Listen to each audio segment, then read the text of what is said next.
Well, the price of living in paradise is about to go up as more people plan to move to Florida. And it's not just going to impact your everyday costs, it's also going to impact your daily commute and the resources available to you. So tonight, local leaders are working on plans to get ahead of it.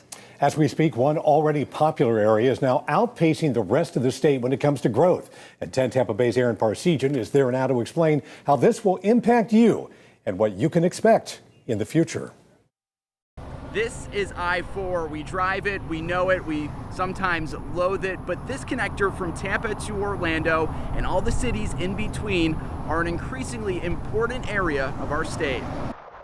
It's growing faster than the rest of the state, and Florida is the fastest growing state in the country. Ben Friedman is an economist with Duke Energy. So you really cannot underestimate the value of the Central Florida region and what's going on here. Friedman and a number of business and community leaders joined together for a conference in Lakeland, geared at addressing the explosive growth.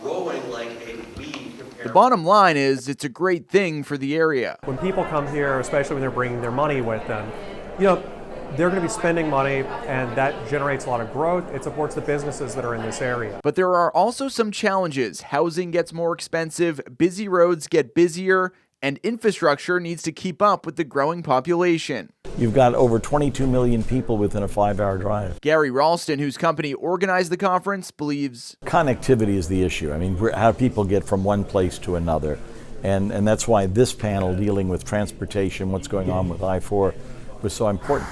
FDOT is moving Florida forward with billions in planned projects aimed at alleviating congestion along the corridor.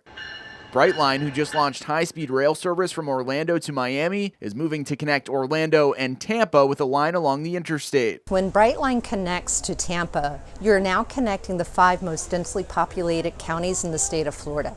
So that's more than just the economic impact directly to Tampa, it's for the entire state. Locally, efforts are focused on building more housing to alleviate rising prices, while also meeting other infrastructure demands. We want to be able to get projects done faster. I mean, that would be the ideal thing. Polk County Planning and Development Director John Bodie says they are working on partnerships with the private sector to reach their goals. Our next 5-year CIP is $1 billion. That's $1 billion over 5 years just on infrastructure and facility capital improvement type projects. As a whole, it's going to take a lot of teamwork to address these growing pains, and that's what conferences like this one are aimed at doing. And that's the goal here, is people collaborating, working together, cooperating, find solutions to potential problems. On I-4 in Hillsborough County, Aaron Parsegian, 10 Tampa Bay.